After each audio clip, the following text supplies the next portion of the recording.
Hello everyone, welcome to Peak Reviews again. Today's episode I've got a special one for you.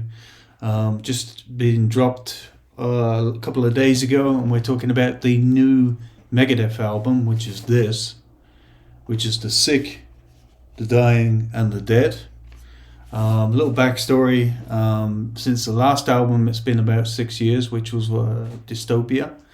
A lot has happened in the band since the last release, such as Dave Mustaine, getting throat cancer, having to have that operated on while they were recording this new album, and also with Dave Jr.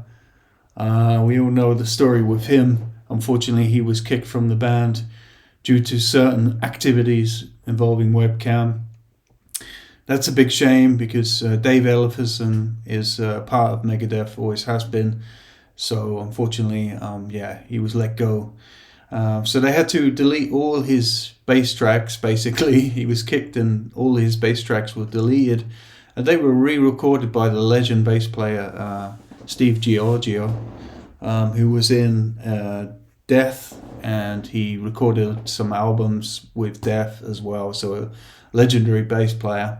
But anyway, I've been giving this a spin the last couple of days and trying to absorb it. It's a nice sort of gatefold edition of the vinyl. To talk about the album, we have side one. It starts with The Sick and The Dying and The Dead, the title track. Totally going back to like the thrash era of Megadeth, totally speed thrash metal. It reminds very reminiscent of the very old Megadeth, actually.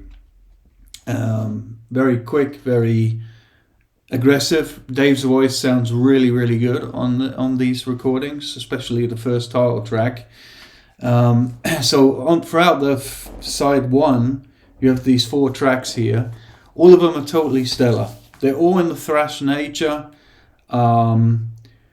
It's not only, it's completely consistent on side one. Every track is like old school thrash metal, kind of with a new twist. Totally impressed by the actual sound of it all, and the playing by everybody. Their playing is stellar.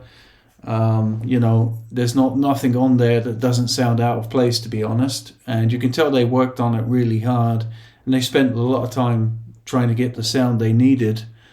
Kiko is an amazing guitar player. I think he's underutilized here. He has some shine out moments with the solos. I think they stand out really well. They really complement the track. But I think he's underutilized because the guy's a world-class player and actually is one of the best in the world. That starts off fine, but it's not until I get to side 2. I really like the latest single, which is Dogs of Chernobyl. That's really cool. That's, again, a very thrashy, in-your-face sort of style. Sacrifices a bit more on the slower pace. I like it as well. It's got a good hook. But this song here, Junkie, I really don't like this one. For me, it sounds quite odd.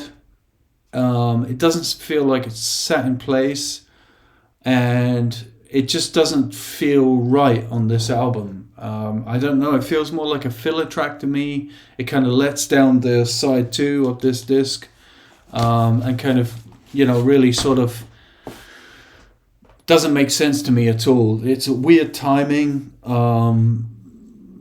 The actual song itself, to me, doesn't make any sense at all. And I was kind of let down by it. So for me, that's one of the weaker tracks. But then going on to side 3, we have 3 stellar tracks here. A bit more on the slower pace, but really chugging and really going along. And then on to side 4 is really, for me, some of the best songs. I really like the last track, We'll Be Back. It's a really powerful, fast song. But overall, I mean, the actual album itself is really good. It's really stellar. I actually like it better than Dystopia that came out 6 years ago. I find it more stronger than Dystopia. It has more in line with what I would expect from a Megadeth record. But overall, I think this album is really good, and I think it sits up there with the top 5.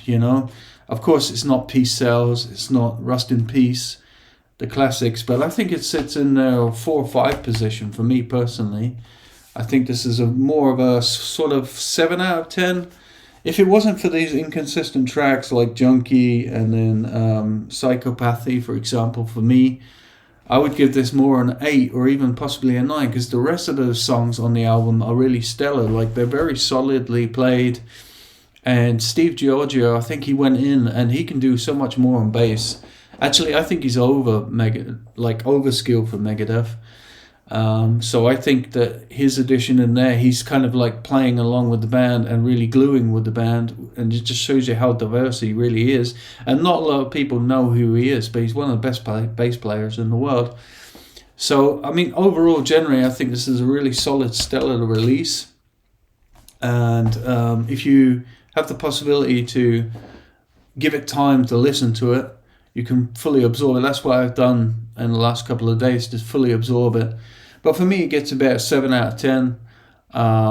Again, I say I like it better than Dystopia. I like it better than all the releases that have come out since, I don't know, Euthanasia, for example. So I think it sits right up there. I think it's underneath Euthanasia.